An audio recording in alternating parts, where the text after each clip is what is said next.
अस्सलामुअलैकुम and a very good evening. वक्त और हालात कभी भी एक जैसे नहीं रहते और यकीनन सियासी जमातों की कामयाबी यही होती है कि वक्त और हालात के साथ वो अपनी पॉलिसीज़ में तब्दीली करती हैं या फिर उन पर गौर ज़रूर करती हैं। आज हमने बड़ा अच्छा मंजर देखा जब वज़ीर आज़म पाकिस्तान से CM खैबर पख्तूनख्वा की मुलाकात हुई। यकीनन खैबर पख्तूनख्वा के वज़ीर आला जिस ज़बान में गुफ्तगू कर रहे थे, लगता ये था कि शायद मामलात अच्छे मामलात जो हैं उस पॉइंट के ऊपर नहीं चल सकेंगे कि दोनों वफाक और सूबे एक साथ एक पेज के ऊपर मौजूद हों, लेकिन पॉजिटिव अप्रोच ये रही कि आज CM खैबर पख्तूनख्वा की उनसे मुलाकात ना सिर्फ खुशगवार रही बल्कि उसके बाद जो गुफ्तगू की गई उससे लगता यह है कि शायद खैबर पख्तूनख्वा के मसाइल को मद्देनजर रखते हुए गंडापुर साहब ने अपने रवैये में कुछ नरमी बरती है। यकीनन असूलों की सियासत अपनी जगह, लेकिन पाकिस्तान तहरीक इंसाफ को रिप्रेजेंट कर रहे हैं, सूबाई सदर भी हैं और इसके अलावा भी वो खैबर पख्तूनख्वा के अवाम के हुकूक और जो उनकी जिम्मेदारियाँ हैं उनको बखूबी समझते हैं। इसीलिए शायद आज वज़ीर आज़म पाकिस्तान से उनकी हलफबरदारी की तकरीब में ना पहुंचने के बावजूद भी आज मुलाकात की और मसाइल को सामने रखा। लेकिन अब देखना यह है कि आया वफाक उनकी तरफ से बढ़ाए जाने वाले दोस्ती के हाथ को किस तरीके से जवाब देते हैं, आया उससे हाथ मिलाया जाता है या फिर उस हाथ को झटक दिया जाता है। लेकिन ये ज़रूर है कि जो पाकिस्तान तहरीक इंसाफ के बानी कायद हैं उनसे मुलाकातों के हवाले से पाबंदी अपनी जगह बदस्तूर मौजूद है और अडयाला जेल के ऊपर यह कहा जा रहा है कि सिक्योरिटी थ्रेट्स हैं, जिसके ऊपर कई मरतबा वफूद की सतह के ऊपर भी एहतजाज किया गया है। चाहे बैरिस्टर गौहर साहब हो या बैरिस्टर दीगर जो वकला की टीम वहाँ पर मौजूद होती हैं वो, लेकिन कानूनी तौर पर तकरीबन 6 अफराद की इजाज़त कोर्ट्स की तरफ से दी गई थी, लेकिन उस इजाज़त को भी सही मायनों में अप्लाई नहीं किया जा रहा है। दूसरी तरफ हम ये देख रहे हैं कि मखसूस नशिस्तों के ऊपर भी पाकिस्तान तहरीक इंसाफ मुख्तलिफ कोर्ट्स में मौजूद है, लेकिन अभी तक किसी भी कोर्ट से सही मायनों में उनकी सुनवाई नहीं हो सकी है। अब आया ये तमाम मसाइल अपनी जगह, लेकिन पाकिस्तान तहरीक इंसाफ पार्लियामेंट के अंदर भी अपनी प्रेजेंस रखे हुए है और पार्लियामेंट से बाहर भी भरपूर एहतजाज का इंदिया दे चुकी है। 23 मार्च को एक बड़ा जलसा भी करना चाहती है, लेकिन एक ऐसे मौके पर जब सेनेट के इंतखाबात होने जा रहे हैं, ऐसे मौके पर बानी चेयरमैन से मुलाकात पर पाबंदी आखिर किस बात का इशारा है। प्रोग्राम के पहले से इसी पर बात करने के लिए पाकिस्तान तहरीक सीनियर रहनुमा और वकील भी हैं शुएब शाहीन साहब हमारे साथ मौजूद हैं। शुएब साहब, बहुत शुक्रिया सर आपका, पहली मरतबा सर आपको हमने स्टूडियो में ज़हमत दी है। सर ये फरमाइएगा कि इससे पहले कि मैं आपसे लीगल इशूज़ के ऊपर बात करूँ, आज CM खैबर पख्तूनख्वा की मुलाकात वज़ीर आज़म साहब से पहले बड़ी अग्रेसिव गुफ्तगू, लेकिन आज सही मायनों में पॉइंट टू पॉइंट जो इशूज़ थे उसके ऊपर गुफ्तगू होना, तो क्या आपको नहीं लगता कि इस मुलाकात को पॉजिटिव लेना चाहिए दोनों तरफ से? देखिए, मुलाकात तो बिल्कुल पॉजिटिव होती है और लेना भी चाहिए। देखिए, एक बात तो तय है, हम इस हुकूमत को लेजिटिमेट हुकूमत नहीं समझते क्योंकि इन्होंने वो लोगों के वोट के ऊपर, मैंडेट के ऊपर डाका डाल के यहाँ बैठे हैं।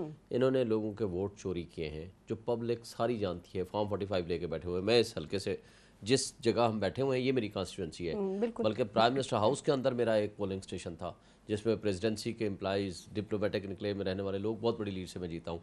फॉर्म 45 हमारे पास 387 मौजूद हैं। मैं एक हल्के की बात करूँ, पूरे इस्लामाबाद से 3 सीटों से हम जीते हैं, इसी तरह पूरे पाकिस्तान में।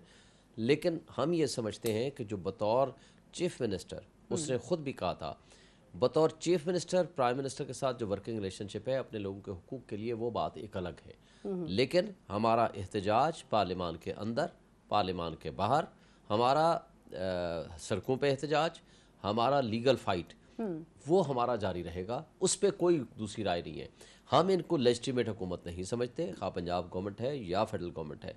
और जिस तरह इन्होंने एक्सटेंशन की है और इम्पार्शल लोग, जो मोहसिन नकवी था उसको उठा करके वज़ीर दाखिला बना दिया, और जिस तरह के लोग कुछ और लोग भी हैं जिन पे तनकीद होती रही, जिस तरह चीमा साहब को शामिल किया गया है या कैसे दीगर लोग हैं उसके ऊपर पहले पीटीआई क्रिटिसाइज करती रही है। कैसे इम्पार्शल थे, यानी उन लोगों के जरिए आपने, जिन्होंने इम्पार्शल इलेक्शन कराने थे, वोट चोरी कराने में वो जरिया बने, और वो करप्ट ब्यूरोक्रेसी जो रिटर्निंग ऑफिसर्स के जरिए, हमने क्या कहा था, हमने कहा था कि आप जुडिशरी के लोग लगा दो ताकि रिटर्निंग ऑफिसर ये बेईमानी और बदमाशी ना कर सकें और उनको कोई प्रेशराइज भी ना कर सके। लेकिन सुप्रीम कोर्ट ने नहीं माना कि जी आप इलेक्शन को मुलतवी करना चाहते हैं। लेकिन आज आपने वक्त ने साबित किया कि क्या हुआ। फिर इलेक्शन कमीशन मुझे बताएं, रात 12 बजे तक या सुबह के 4 बजे तक हम इलेक्शन जीत रहे थे, वो रात 12 बजे कहीं उठ के जाते हैं नामालूम मकाम पे, जब वापस आते हैं इस दौरान इलेक्शन का रिजल्ट रोक दिया जाता है।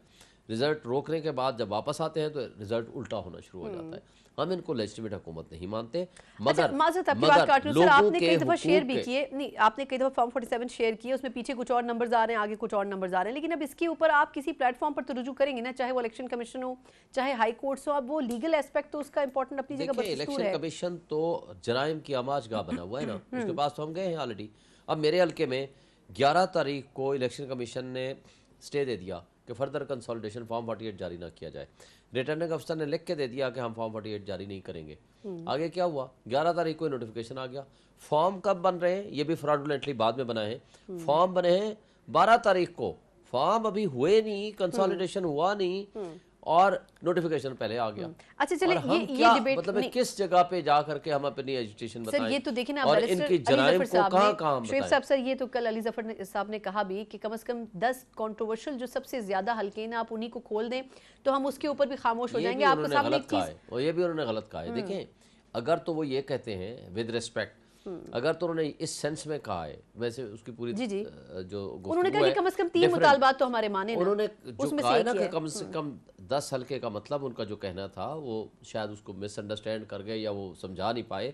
10 हल्कों का मतलब है उसको टेस्ट केस के तौर पर 10 हल्के, फिर इसको इतलाक करें बाकी हल्कों के ऊपर। सर वो यही कह रहे थे कि कम से कम आप 10 ही खोल के देख लें, 4 खोल लें, फिर 10 खोल लें, 5 खोल लें, उसका इतलाक फिर बाकी हल्कों पे भी करें। ठीक है, तो इसलिए 10 हल्के मुतनाज़ा नहीं है, मुतनाज़ा तो उससे ज़ायद है, हमारे 180 हमारी अच्छा, सीटें। लेकिन अब सर इसके ऊपर, अब ये तो एक मसला अभी तक सॉल्व नहीं हुआ था, फिर मखसूस नशिस्तों का मसला आ गया अपनी जगह। लेकिन मैं थोड़ा सा वापस उस पॉइंट पे आती हूँ क्योंकि वो आज की हमारी डेवलपिंग स्टोरी थी कि जो CM KP के हैं उन्होंने प्राइम मिनिस्टर को नहीं माना। उन्होंने कहा ये हुकूमत भी जाली है, इनका मैंडेट भी जाली है। लेकिन सर उमूर चलाने के लिए सूबे के उनको नहीं, उस हद तक अच्छी बात की है उन्होंने, जाना तो पड़ेगा ना प्राइम मिनिस्टर हाउस। ठीक है, उस हद तक तो उन्होंने पहले दिन भी कहा था, working relationship as chief minister, not as party leader, PTI leader नहीं, as chief minister with the prime minister, sitting prime minister जैसा भी है उसके साथ वर्किंग रिलेशनशिप के हवाले से उन्होंने बात की है। मेरा ख्याल है उसमें कोई हर्ज नहीं है। अच्छा, लेकिन अब इसमें एक ये भी मसला है ना कि एक तरफ उनके CM जो है आपकी जमात के वर्किंग रिलेशनशिप चाहते हैं, लेकिन दूसरी तरफ कभी कहते हैं PTI ने IMF को खत लिख दिया, कभी कहते हैं यूरोपीय यूनियन को खत लिख दिया। ये जो कंट्रोवर्सीज आती हैं, इससे कि आपके ख्याल में जो एक मईशत का मसला पहले ही हमारे पास मौजूद है, इसके ऊपर प्रेशर नहीं पड़ता? PTI सर ये क्यों कर रही है? देखिए, पहली बात तो आपको बता दूं, अताउल्लाह तारा जिस दिन भी आकर बात करेगा ना, आप पहले जहन में रख लें 99.9% वो झूठ बोलते हैं। अच्छा, ठीक है। और चोर की दाढ़ी में तिनका। वो चूंकि खुद देखें European union human rights violations के हवाले से बहुत सेंसिटिव है।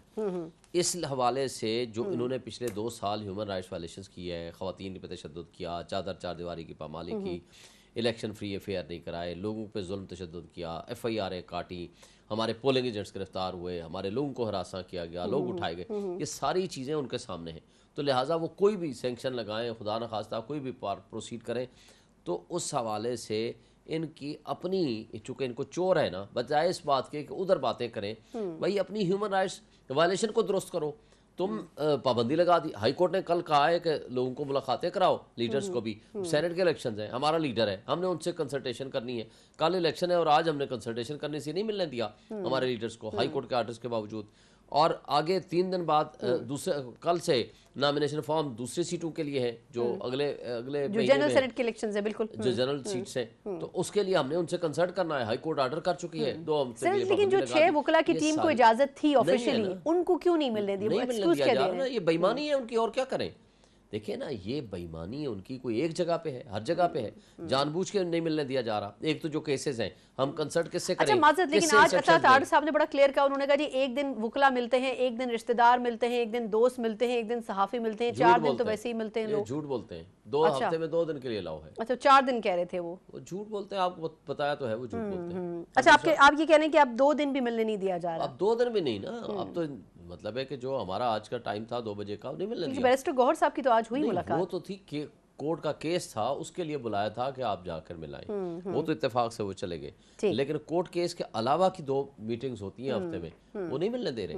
और उसके अलावा देखें, हाई कोर्ट ने ऑर्डर किया है कि हमें कंसल्टेशन चाहिए अपने लीडर के साथ सेनेट के मामलात के लिए और 100 चीज़ों के लिए, और हम केसेस की कंसल्टेशन के लिए वो नहीं मिलने देते। अच्छा सर, एक इंपॉर्टेंट और पहलू जिस पे आपका कमेंट चाहिए सर, मखसूस नशिस्तों के ऊपर बज़ाहिर ये लग रहा है पेशावर हाई कोर्ट भी प्रोसीड कर रहा है, लाहौर हाई कोर्ट भी प्रोसीड कर रहा है।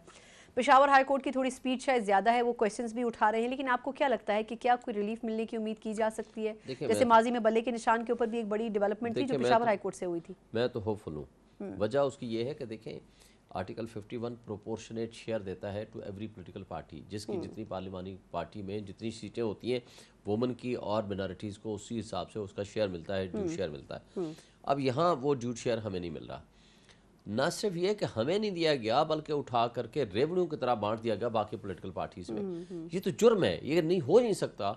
जिस पार्टी ऑलरेडी वो शेयर अपना ले चुकी है वो दूसरा का शेयर कैसे ले सकती है?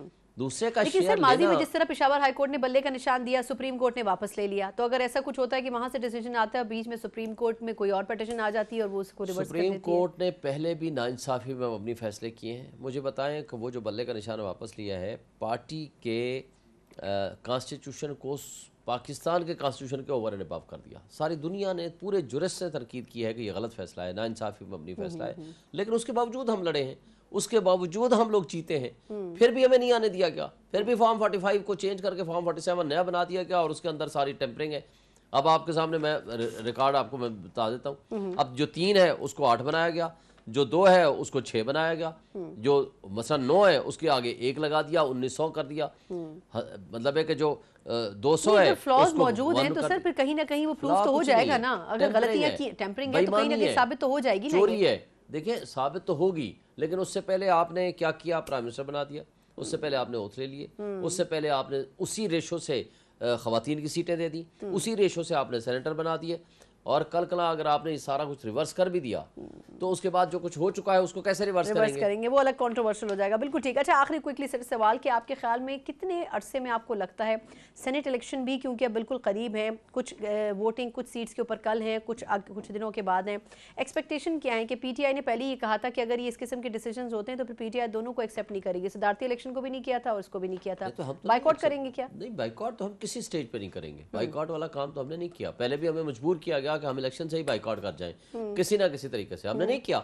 इसके बावजूद मेरे पोलिंग एजेंट्स उठाए गए, गिरफ्तार किए गए, हमारे खिलाफ एफआईआर काटी, घरों में छापे मारे, सब कुछ किया, बल्ले का निशान ले लिया, लेकिन उसके बावजूद हमने बाइकआउट नहीं किया, फिर भी हमने इलेक्शन जीते हैं। फिर फ्रॉड उन्होंने किया। हम प्राइम मिनिस्टर का इलेक्शन भी लड़े हैं, हम चीफ मिनिस्टर्स के इलेक्शन भी लड़े हैं, हमने स्पीकर का इलेक्शन भी लड़ा है, हम आगे भी प्रोसीड करेंगे। किसी जगह हमने बाइकआउट नहीं करना, जो कानूनी तरीका है वो इख्तियार करेंगे। जो कानूनी तरीका है, जो एहतजाज का तरीका है, जो आइन और कानून हमें हक देता है, वो तमाम रास्ते हम अडॉप्ट करेंगे। बहुत बहुत शुक्रिया शोएब शाहीन साहब, पाकिस्तान तहरीक इंसाफ के सीनियर रहनुमा। यकीनन कानून है, पाकिस्तान तहरीक इंसाफ वही इख्तियार करेगी। एक मुख्तसर वक्फा, उसके बाद पाकिस्तान की हुकूमत के पास IMF से मुज़ाकरात के लिए एजेंडे के ऊपर जो मुतालबात के हवाले से जवाबात मौजूद हैं, क्या IMF उनसे मुतमईन हो सकेगी या फिर अपने मुतालबात के ऊपर ही अमल दरामद करवाएगी? ये हम जानेंगे सीनियर जो हमारे मईशदान हैं उनसे एक ब्रेक के बाद। ब्रेक के बाद एक बार फिर आपको खुशामदीद कहते हैं। जहां हुकूमत मुख्तलिफ सियासी मामलात में उलझी हुई है, जहां सूबाई हुकूमतें अपने अपने हुकूक के लिए आवाज़ बुलंद करना चाहती हैं और यू टर्न लेकर मुलाकातें भी कर रही हैं, वही अहम तरीन डेवलपमेंट IMF के वफ्द की पाकिस्तान आमद भी है।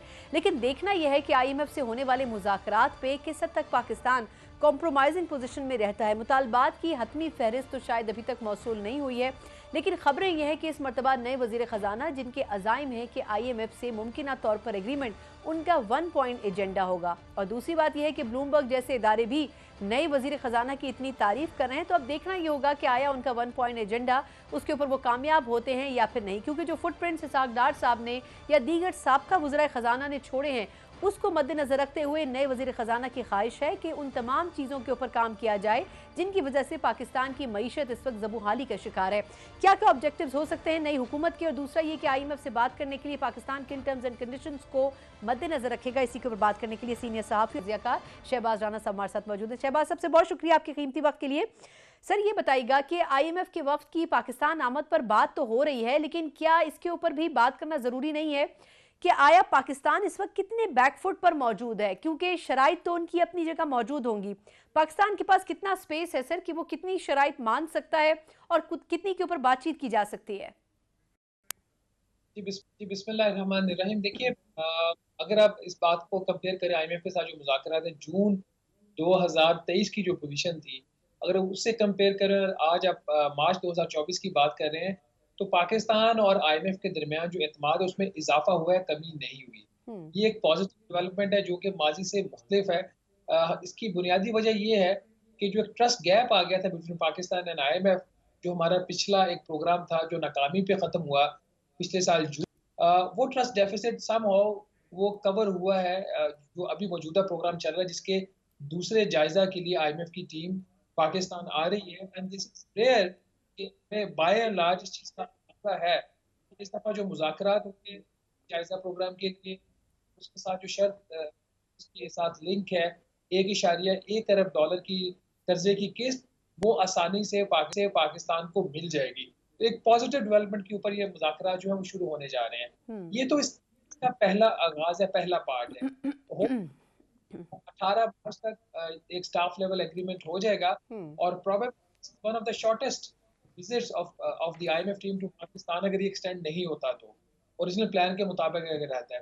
तो इससे आपको अंदाजा हो सकता है कि एक मुख्तसर दौरा होगा 5 दिन का, जिसमें भी 2 छुट्टियां हैं। और आपका अगर एक स्टाफ लेवल एग्रीमेंट हो जाता है तो चीज़ें एक पॉजिटिव नोट के ऊपर चल रही हैं। नहीं ठीक है। लेकिन जो अच्छा, लेकिन माज़रत आपकी बात काट रही हूँ शहबाज साहब, लेकिन ये बताएगा कि जब वज़ीर ख़जाना हमारे हैं, उनका कहना है कि जी मेरा 1 पॉइंट एजेंडा है कि मुझे ये एग्रीमेंट करना है, इसका मतलब ये कि उनकी जो प्रायोरिटी है वो आईएमएफ से एग्रीमेंट तो है, लेकिन अब ये बताएं कि कितने वो उनसे निगोशिएट कर सकेंगे, क्योंकि अब ये खबरें रही कि जी जीएसटी भी बढ़ाई जाए, सब्सिडीज़ भी ख़त्म की जाएं। फिर अब ये कह रहे हैं, वज़ीर आज़म साहब की गुज़िश्ता रोज़ की गुफ्तगू थी कि हम रियल स्टेट के ऊपर, परचून फरोशों के ऊपर, इस किस्म के ऐसे सेक्टर जिनके ऊपर अभी तक कभी टैक्सेस नहीं लग सके या उनको टैक्स नेटवर्क में नहीं लाया जा सका, ये तमाम चीज़ें भी करेंगे। तो क्या ये सारी चीज़ें भी उन मुतालबात में शामिल होंगी या ये हम अपने तौर पर इनिशिएटिव लेना चाहते हैं एज अ गवर्नमेंट? देखिए, ये जो दूसरा जायजा मिशन है उसमें तो ये मुतालबात एज सच इस प्रोग्राम के लिए उससे कोई ताल्लुक नहीं है। ये ठीक। सारी बातें जो ये ठीक है, लेकिन ये अगले प्रोग्राम की, ये बड़े प्रोग्राम की जिसकी बात हो रही है उसके लिए है। देखिए, कब तक आप तनख्वाहदार तबके के ऊपर टैक्सों का बोझ डालेंगे और कब तक ये जो आपके परचून फरोश इनको कहना मुनासिब शायद इसलिए नहीं होगा कि ये ओवरऑल जो इतने बड़े-बड़े इसमें इनकी चेन्स हैं जिसमें होलसेलर्स भी हैं, रिटेलर्स भी हैं, वो कब तक इनकम टैक्स से बचते रहेंगे? इवन कि हमारा जो एक्सपोर्टर है, बरामद कुनंदगान है, उसके ऊपर जो इनकम टैक्स का रेट है वो 1% है। हमारी जो क्लास है उसके ऊपर कम अज कम 2.5% से लेके 35% तक का रेट है। तो ये बड़ी डिस्क्रिमिनेशन है। सारा बोझ है वो सैलरी क्लास का। अगर आप इसकी एग्जांपल ऐसे ले लीजिए कि इस माली साल के पहले 8 माह में जो सैलरी क्लास की जो टैक्सेशन थी, उसमें जो इजाफी टैक्स सैलरी क्लास ने पे किया, इजाफी टैक्स की बात टोटल की नहीं, वो 62 अरब रुपया था 8 माह के अंदर। जो 62 अरब हमारा इजाफी था सैलरी क्लास का, और बरामद कुनंदगान पे पूरा जो टैक्स से कट गया था। हमने टोटल 217 अरब दिया, इसमें 62 अरब रुपए इजाफी था, और बरामद कुनंदगान ने टोटल टैक्स 61 अरब दिया 8 माह में। तो कहाँ उनकी आमदन और कहाँ सैलरी क्लास की आमदन? ये चीजें खत्म करना होंगी। ये इन चीजों की, इस तरह की जो डिस्क्रिमिनेशन, उससे मुल्क नहीं चल सकता। लेकिन इसके बावजूद मुझे ये खदशा है कि आइंदा आने वाले दिनों में भी जो मुज़ाकरात होंगे नए प्रोग्राम के लिए, उसमें सैलरी क्लास के ऊपर टैक्सों का एक बोझ है वो बढ़ सकता है। और हमारी जब कल मुलाकात हुई थी फाइनेंस मिनिस्टर से, तो हमने उनको ये बड़े एक वाज़ेह अंदाज में इंडिकेट किया था कि कम से कम आप सैलरी क्लास को आप छोड़ दें, आप दूसरे सेक्टर्स की तरफ जाएं, जिसके ऊपर वो भी बड़े पॉजिटिव थे कि उन्होंने कहा कि रिटेल के ऊपर, होलसेल के ऊपर बहुत और टैक्सेस में फंसी हुई है जो सैलरी क्लास है, आप और हमारे जैसी और बहुत से लोगों जैसी, दुरुस्त है ये। अच्छा, एक और मसला जो कि दरपेश है वो ये कि महंगाई को कंट्रोल करने के लिए हुकूमत ये कह रही बड़ी मुख्तसर हम किचन कैबिनेट रखेंगे, फिर ये कि हम अपने एक्सपेंसेस को भी कंट्रोल करेंगे, लेकिन आपको लगता है कि अलामती तौर पर ये कह देना कि हम तनख्वाहें नहीं लेंगे, मुख्तसर काबीना रखेंगे, इन सब चीज़ों से क्या हुकूमत के जो बजट है उस पर फ़र्क पड़ेगा? अब जिस तरह वफाकी हुकूमत बेनज़ीर इनकम सपोर्ट प्रोग्राम और इस किस्म के दीगर जो प्रोग्राम्स हैं उनको कन्वर्ट करके शिफ्ट करना चाहती है सूबों को जो एक्चुअली उनकी डोमेन में है, तो ये तमाम एफर्ट्स में क्या आपको लगता है कि एसआईएफसी और वफाकी गवर्नमेंट से सूबों की तरफ से कॉपरेशन किया जाएगा? क्योंकि अभी तक तो पिछले कई सालों में ये हो नहीं सका। देखिए, ये जो वफाक की तरफ से, वफाकी हुकूमत की तरफ से बेनज़ीर इनकम सपोर्ट प्रोग्राम का खर्चा अपने ज़िम्मे लेना, या हेल्थ कार्ड देना, या लैपटॉप देना, या दूसरे एजुकेशन प्रोजेक्ट्स करना, ये बिल्कुल भी वफाकी हुकूमत का काम नहीं है। जो भी वज़ीर आज़म आया, चाहे वो इमरान खान साहब थे, नवाज शरीफ साहब थे, या शहबाज शरीफ साहब का पहला टेन्योर था, ये उन्होंने अपने सियासी मकासद के लिए किया, जिसकी वजह से आज हम उस जगह पे आके खड़े हो चुके हैं जहाँ पे हम इन खर्चों का बोझ मज़ीद बर्दाश्त नहीं कर सकते। तो बेनज़ीर इनकम सपोर्ट प्रोग्राम हो या हेल्थ कार्ड हो, इसका खर्चा अब वफाक नहीं ले सकती। एसआईएफसी, देखिए, अगर एसआईएफसी इस पे रोल प्ले कर सकती है, क्योंकि इसको करना चाहिए, इतनी पावरफुल बॉडी है और इसके पास बड़े इख्तियारात हैं, कानूनी इख्तियारात भी हैं, और प्रैक्टिकली भी जो डंडा है वो तो एसआईएफसी के पास है ना। तो अगर एसआईएफसी भी नहीं करवा सकती तो फिर कौन करवाएगा? एक तो ये हल हो सकता है कि हुकूमत सिंपली इस प्रोग्राम को बंद कर दे, जो शायद मुमकिन इसलिए नहीं है कि बलाखिर वो जो 93 लाख खानदान है, 93 लाख हमारी खवातीन हैं, वो उनका उनका ये रोज़ी है, उनको यहाँ से एक आमदन मिलती है, तो बेहतर यही है कि सूबे अपनी जिम्मेदारी का एहसास करते हुए बेनज़ीर इनकम सपोर्ट प्रोग्राम, जो कि अब तकरीबन 470 अरब रुपए से ज़्यादा सालाना उसका खर्चा हो चुका है, वो अपने ज़िम्मे ले लें। अगर वो ज़िम्मे पे नहीं लेते, तो अब चूँकि ये जो इत्तेहादी जमातें हैं, मौजूदा सूरत में इनके पास 2 तिहाई अक्सरियत बन जाती है, तो ये आइन में तरमीम करें और जो रिस्पॉन्सिबिलिटीज़ हैं सूबों की और जो उनको वफाक से नेशनल फाइनेंस कमीशन के तहत जो पैसा उनको ट्रांसफ़र होता है, वो रिस्पॉन्सिबिलिटीज़ से लिंक कर दें, तो एट सोर्स उसकी डिडक्शन करना शुरू कर दें, ये भी एक ऑप्शन है। लेकिन चूँकि एक बड़ी फ्रेगमेंटेड इस वक़्त एक आपकी एक सूरत-ए-हाल बनी हुई है, केपी में और गवर्नमेंट है, सिंध में और है, पंजाब में और है, बलूचिस्तान में और है, तो ये ज़रा मुश्किल काम है, लेकिन ये होना ही हल है। इसी तरीके से और बहुत सारी ऐसी चीज़ें हैं, जो वफ़ाकी हुकूमत करती है। अब आपको ख़ैर किसी स्टेज के ऊपर जाके आज़ाद जम्मू एंड कश्मीर और गिलगित-बल्तिस्तान का उसका फ़ैसला करना पड़ेगा। अगर आप उसका फ़ैसला नहीं करते, तो ये जो 2 स्पेशल एरियाज़ हैं, इसके अखराजात की ज़िम्मेदारी जो है वफ़ाकी हुकूमत के ऊपर है। तो अगर उनका सूबे का स्टेटस होगा, तो उनको भी आइन के तहत एनएफसी में से हिस्सा मिलेगा। और जब जो आज 4 सूबों में तक़सीम हो रहा है पैसा, वो 4 की बजाय 6 या 5 में होगा, जो भी एक नई सूरत-ए-हाल बनती है, उससे भी वफ़ाक का बोझ कम बिल्कुल होगा। ठीक। इस किस्म के इनोवेटिव काम करने पड़ेंगे, तो अखराजात कम होंगे। लेकिन जो आपने बात की, काबीना मुख्तसर रख लें, बड़ी रख लें, वो सिंबॉलिकली होता है, उसका इम्पैक्ट होता है, खर्चा भी होता है। असल खर्चा कहीं और हो रहा है, वह कर्ज़ों के ऊपर सूद की अदायगी, जो आपके बजट का 60% खा रहा है इसमें। बिल्कुल ठीक। अच्छा शहबाज साहब से 2 सवाल। एक तो ये कि आपके ख़्याल में इस वक़्त जो महंगाई की शरह है 30% से ऊपर जा चुकी है, फिर रमज़ान का महीना है, इसमें मज़ीद इज़ाफ़ा भी हुआ है।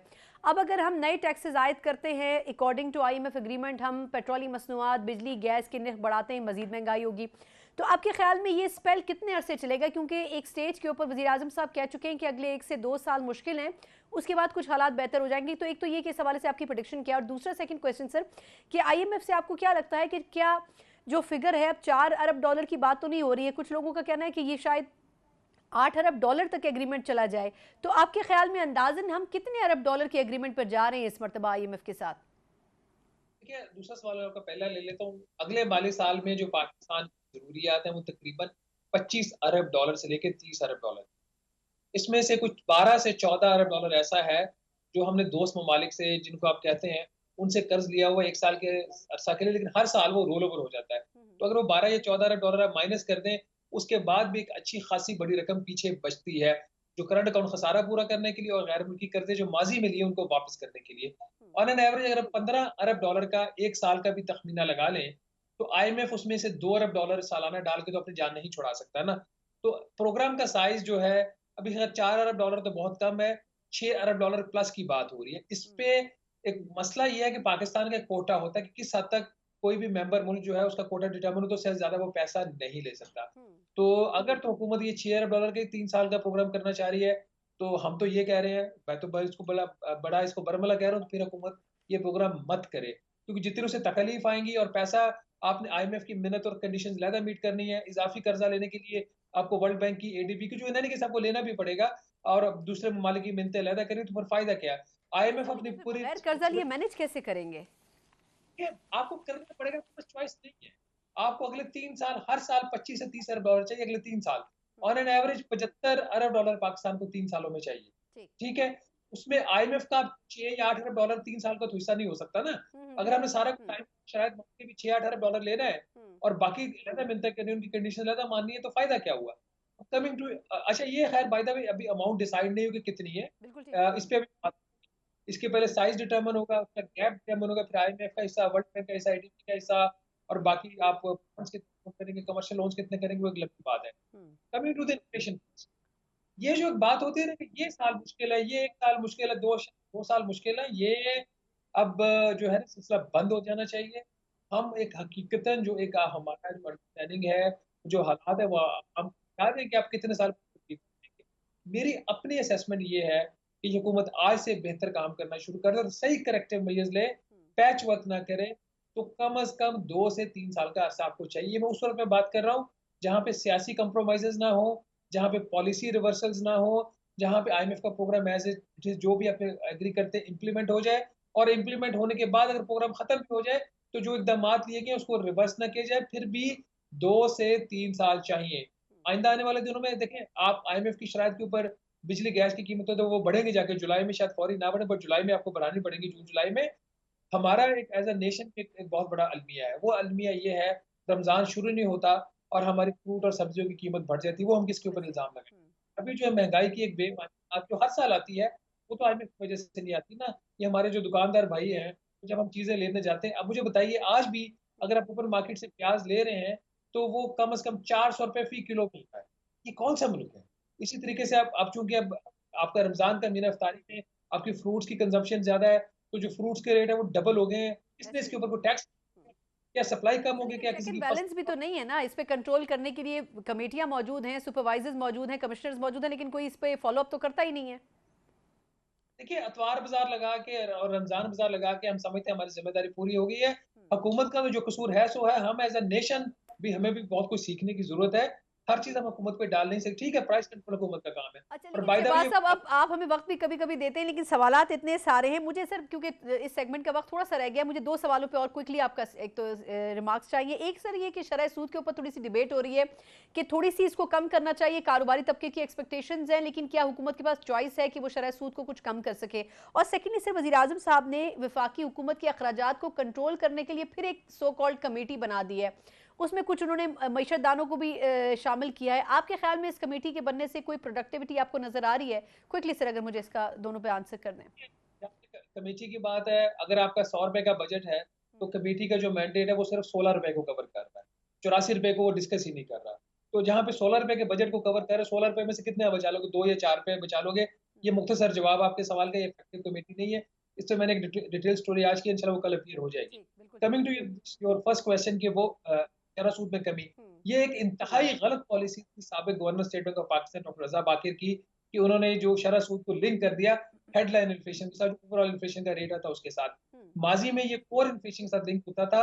ये कोर इन्फ्लेशन वो इंडिकेटर होता है जहाँ पे आप की खाने पीने की अशिया की महंगाई और एनर्जी की महंगाई उसको माइनस कर दें, जो बाकी आपकी बचती है बास्केट अशिया की, उसकी जो महंगाई का रेट होता है, जो हेडलाइन इन्फ्लेशन को 6-7-8% कम ही होता है। तो उसकी वजह से आपकी शरह सूद 22% पे चली गई है, जिस पे कल खुद नए फाइनेंस मिनिस्टर ने कहा कि इस पे अब कारोबार नहीं हो सकता। ये शरह सूद कम होनी चाहिए, अंडरस्टैंडिंग भी है। क्या हुकूमत के पास स्पेस है? हाँ, हुकूमत के पास या स्टेट बैंक ऑफ पाकिस्तान के पास स्पेस है। वो शरह सूद 18 मार्च को कम कर सकती है। जो मॉनेटरी पॉलिसी कमेटी होनी चाहिए कम। क्या आईएमएफ का इसके ऊपर दबाव होगा? बिल्कुल होगा, लेकिन कुछ ऐसे दबाव है आईएमएफ की तरफ से जिसको हमें रेजिस्ट करने की ज़रूरत है। उसको ब्लाइंडली फॉलो मत करें। आप अगर एफडीआर 9400 अरब रुपए इस साल टैक्स इकट्ठा करने जा रहा है, तो 9400 अरब रुपए में से कम से कम 8500 अरब रुपया सिर्फ कर्जों के ऊपर सूद की अदायगी के ऊपर चल रहा है, तो बाकी मुल्क कैसे चलेगा? और शरह सूद 22% रख के भी जब महंगाई की शरह आपकी 38% पे चली गई और अभी भी 30% के आसपास है, तो फिर ऐसी 22% शरह सूद का हमें फायदा क्या है? ठीक, बिल्कुल ठीक। बहुत बहुत शुक्रिया सर। कुछ सवाल अभी भी बाकी हैं, लेकिन इस सेगमेंट का वक्त खत्म हो चुका है। शहबाज राना साहब सीनियर सहाफ़ी और मईशत के हवाले से एक्सपर्ट, और बहुत अच्छे लिखते भी हैं मईशत के ऊपर, लेकिन सबसे बढ़कर जो मसाइल हैं उनके ऊपर बड़े आसान अल्फाज में इन्होंने हम सबको समझाया भी है कि इस वक्त मसाइल अपनी जगह मौजूद है, लेकिन हुकूमत को IMF के साथ बातचीत करने के लिए कुछ इशूज़ के ऊपर रिजिड होना पड़ेगा, वरना फिर IMF की जो शराइत हैं मजीद सख्त से सख्त हो जाएंगे। एक मुख्तसर वक्फा, उसके बाद हुकूमत से ही जानेंगे कि आया हुकूमत के पास ऑप्शंस क्या मौजूद है। एक तरफ मजबूत अपोजिशन है, एक तरफ मईशत के मसाइल हैं, लेकिन उससे लड़ने के लिए कोई प्लान अभी तक नजर नहीं आता। उनसे जानेंगे एक ब्रेक के बाद। ब्रेक के बाद एक बार फिर आपको खुशामदीद कहते हैं। जहां इस वक्त की हुकूमत के सबसे बड़े चैलेंजेस में सरफहरिस्त मईशत है, वहीं सियासी तौर पर अपोजिशन की बड़ी जमात भी उनके लिए एक अलग प्रेशर बिल्डिंग टैक्टिक के तौर पर न सिर्फ सामने है, बल्कि ये भी वाज़ेह करती नजर आ रही है कि उनके लिए हुकूमत के उमूर चलाना मुश्किल हो सकता है। लेकिन आज एक ताज़ा बात का झोंका साबित हुआ, वज़ीर आला खैबर पख्तूनख्वा और वज़ीर आज़म की मुलाकात। लेकिन देखना ये होगा कि आया इस मुलाकात के बाद भी जो एक अमूमी रवैया है पाकिस्तान तहरीक इंसाफ का, वो बरकरार रहेगा, या फिर वज़ीर आला खैबर पख्तूनख्वा इसमें कुछ कमी करने के लिए एक मीडिएटर का किरदार अदा कर सकते हैं। बज़ाहिर लगता यह है कि वज़ीर आज़म शहबाज शरीफ साहब से मुलाकात ज़रूर बेहतर रही है, लेकिन इसके दूर असरात आने वाले कुछ हफ्तों में जाहिर होंगे। एक ऐसे मौके पर जब पाकिस्तान तहरीक इंसाफ मुल्कगीर एहतजाज का ऐलान कर चुकी है और इसमें JUIF भी एक अहम इत्तेहादी के तौर पर एहतजाजी तहरीक का हिस्सा बनने जा रही है, और इस दौरान सेनेट के इंतखाबात होना और उनमें नशिस्तों की तकसीम होना भी एक बड़ा चैलेंज होगा इस हुकूमत के लिए कि वो ज़्यादा से ज़्यादा सीटें अपने पास रख सके, बजाय इसके कि पाकिस्तान तहरीक इंसाफ को वो सीटें अलॉट की जाएं या मिल सकें। इसी पूरी सिचुएशन के ऊपर जो पॉलिटिक्स आने वाले हफ्तों में डेवलप होगी, इस पर बात करने के लिए हमारे साथ मुस्लिम लीग नून के सीनियर रहनुमा आसिफ किरमानी साहब मौजूद हैं। किरमानी साहब, सर बहुत शुक्रिया आपके कीमती वक्त के लिए। सर एक क्विक कमेंट पहले मैं चाहूंगी, ये जो आज की मुलाकात हुई, वजीर आजम साहब ने तो जो जेस्चर होना चाहिए एक प्राइम मिनिस्टर का वो बखूबी अदा किया, लेकिन आपको लगता है कि जो रिमार्क्स और जिस किस्म के स्टेटमेंट्स आते रहे खैबर पख्तूनख्वा से, वहां भी कुछ टेम्परेचर में कमी आई होगी? आज की मुलाकात के बाद कुछ इत्मीनान हुआ होगा? बिस्मिल्लाहिर्रहमानिर्रहीम। शुक्रिया सना बीबी। जी मैं समझता हूँ कि शहबाज शरीफ साहब तो देखिए उनका एक ट्रैक रिकॉर्ड है कि जब वो अपोजिशन लीडर भी थे तो उन्होंने बार बार इनको मिसाके मईशत पर दावत दी, लेकिन वो फिर उसको आगे से कबूल नहीं करते थे खान साहब। चलें, अब अगर कोई कहते हैं ना कि बड़ी देर कर दी मेहरबान आते आते, या देर आए दुरुस्त आए। देखिए पाकिस्तान एक वफाक है और इसके चारों सूबे हैं, जब तक ये खूबसूरत सूबे मुकम्मल नहीं होते तब तक वफाक नहीं बनता। सियासत अपनी जगह, सियासी इख्तलाफात अपनी जगह, लेकिन जो मुल्क है वो तो हम सब का है ना, 25 करोड़ का, जिसमें अली अमीन गंडापुर का भी मुल्क है, ये शहबाज शरीफ का भी मुल्क है, मेरा भी है, हम सब का है। तो अगर ये मुलाकात हुई है तो मैं समझता हूँ कि सियासी इख्तलाफात रखने के बावजूद वर्किंग रिलेशनशिप जो सा है for the sake of Pakistan, in the larger interest of Pakistan and the province of KPK, ये जरूर होना चाहिए। बाकी जब कभी दोबारा इलेक्शन आएगा तो एक दूसरे के मुकाबले में खड़े हो जाएं, फिर दोबारा जो कहना होगा करें। लेकिन अब चूंकि एक जैसा भी बुरा भला अच्छा सिस्टम एक वजूद में आया है तो इसको ट्राई कर लेना चाहिए और इसमें हर एक को अपना बेस्ट फुट फॉरवर्ड करना चाहिए, just for the sake of our Pakistan. अच्छा, लेकिन सर ये करना तो चाहिए, लेकिन अगर हुकूमत की सबसे बड़ी इस वक्त जो जिम्मेदारी है वो ये है कि अपोजिशन को भी साथ लेकर चले, लेकिन जो अमूमी रवैया इस वक्त PTI का है, अगर आप बात करें उनसे, वो कहते हैं कि जो मखसूस नशिस्तें हैं उनके ऊपर भी कब्जा कर लिया, फिर हलकों के ऊपर एक अलग उनके मसाइल हैं। जेन्युइनली जिन हलकों में नून लीग जीती है उनको भी कॉन्ट्रोवर्शियल उन्होंने बना दिया है कि वहाँ भी PTI का कैंडिडेट्स जीते हैं। तो सर ये अगर हर चीज़ के ऊपर वो कोर्ट से भी रुजू कर लेते हैं, कभी लाहौर हाई कोर्ट, कभी पेशावर हाई कोर्ट, तो ये सारे मामलात जो हैं वो इस वक्त हवा में मौल्लक है। मतलब हर चीज़ को एक कॉन्ट्रोवर्शियल एंगल देने की अगर कोशिश की जाएगी तो फिर सिस्टम को चलाना बड़ा मुश्किल होगा हुकूमत के लिए।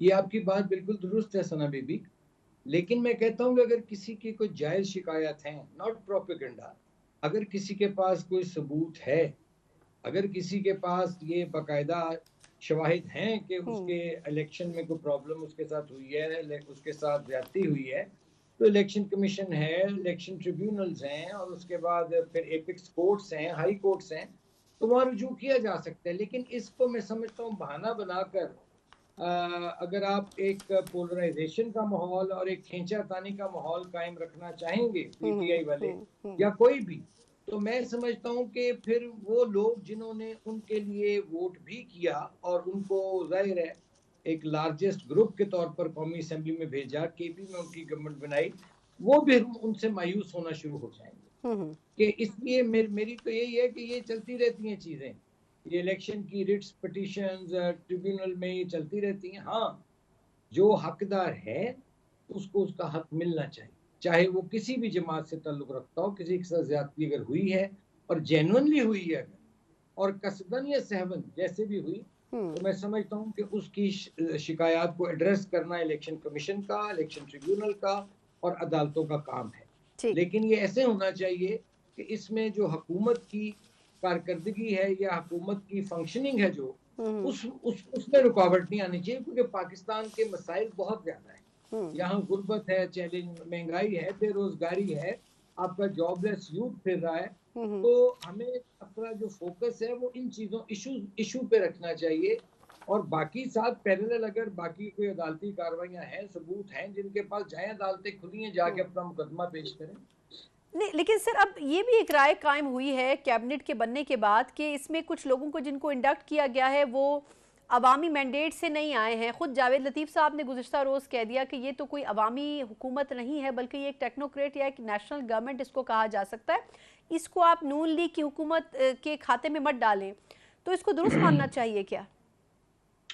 नहीं, मैं तो देखें, आप चाहे कोई कान को इधर से पकड़ लें या इधर से पकड़ लें, बात यह है कि जो प्राइम मिनिस्टर हैं गवर्नमेंट का जो हेड है और उसमें पीएमएलएन की गवर्नमेंट है, ये पीपल्स पार्टी के लोग जो हैं वो इसमें शामिल नहीं हैं। ठीक। अब कुछ जिन लोगों का आपने जिक्र किया है, मैं तो कहता हूँ ना, ये एक 12 मसालों की चाट टाइप एक कैबिनेट है, जिसमें एक डंग टपाऊ जिसको मैं कहूँगा कैबिनेट, कि जिसमें देखिए गैर मुंतखब लोग भी हैं, अजनबी भी हैं और ऐसे लोग भी हैं, रिटायर्ड भी हैं, और फिर सितम ज़रीफी देखिए कि हमारी किस्मत में कभी मोइन कुरैशी होता है, कभी शौकत अजीज होता है, और अब ये एक साहब तशरीफ ले आए हैं।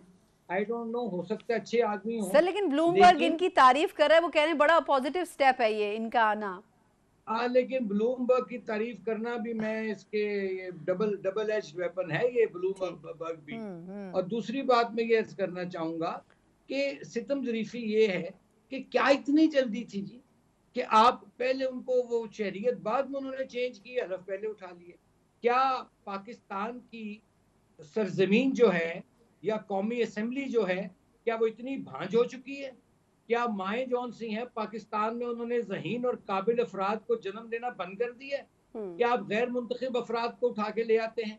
342 का आपका ईवान है, मुझे बताइए, आपको उसमें से 4-5 लोग भी नहीं मिले जिनको आप ले आए?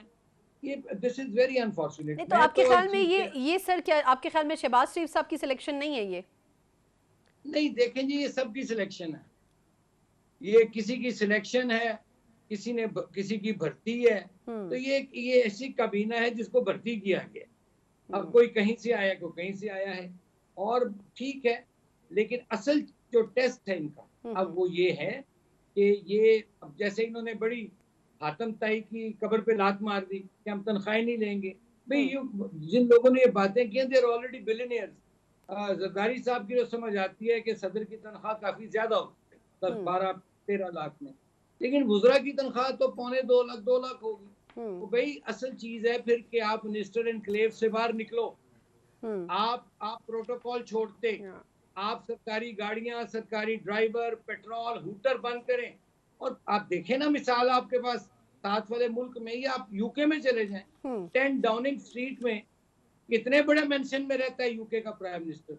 तो ये इस किस्म की गिमिक्स और ये ड्रामेबाजियां करनियां, असल काम ये है कि इनके पास अब जो हनीमून पीरियड है, अवाम बेसब्रे हैं, अवाम अब इम्पेशेंट हो चुके हैं सना बीबी, अब enough is enough, they can not wait any more. ये मेरी पीएमएलएन जिस जमात का मैं मेंबर हूँ उसकी ये हुकूमत है, क्योंकि हेड उसको शहबाज साहब कर रहे हैं, बिल्कुल, इसलिए हमें अब डिलीवर करके देना होगा, जो इश्यूज हैं उनको रिजॉल्व करना होगा, क्योंकि ये ऑलरेडी जो एक फेल्ड और अनजस्ट और पंजेंट रॉटन सिस्टम है। ये सारी इस सिस्टम की पैदावार ही हैं जो भी इस वक्त आपको चीजें नजर आ रही हैं। बिल्कुल।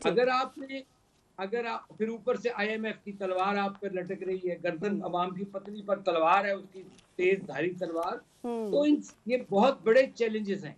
इसलिए इससे निपटने के लिए लेट्स सी, मैं तो दुआ करता हूँ कि ये कामयाब हों, क्योंकि पाकिस्तान बार बार मुख्तलिफ तजुर्बात का मुतहम्मिल नहीं हो सकता। बिल्कुल ठीक, बहुत बहुत शुक्रिया। जाते जाते बड़ी इंपॉर्टेंट बात आसिफ किरमानी साहब, मुस्लिम लीग नून के रहनुमा, यकीनन पाकिस्तान अब मजीद तजुर्बात का मुतहम्मिल नहीं हो सकता। ये जो गवर्नमेंट है, यकीनन इसकी चॉइस होनी चाहिए कि वो डिसीजंस किए जाएँ जो पाकिस्तान के मफाद में हो, सियासत और सियासी जमातों के मफादात से बालातर होकर। शहबाज शरीफ साहब को एक मुश्किल गवर्नमेंट तो मिल गई है, लेकिन डिलीवर करने के अलावा उनके पास और उनकी टीम के पास और कोई चॉइस नहीं है। इसी नोट के साथ प्रोग्राम से मुझे इजाज़त दीजिए। अल्लाह हाफ़िज़।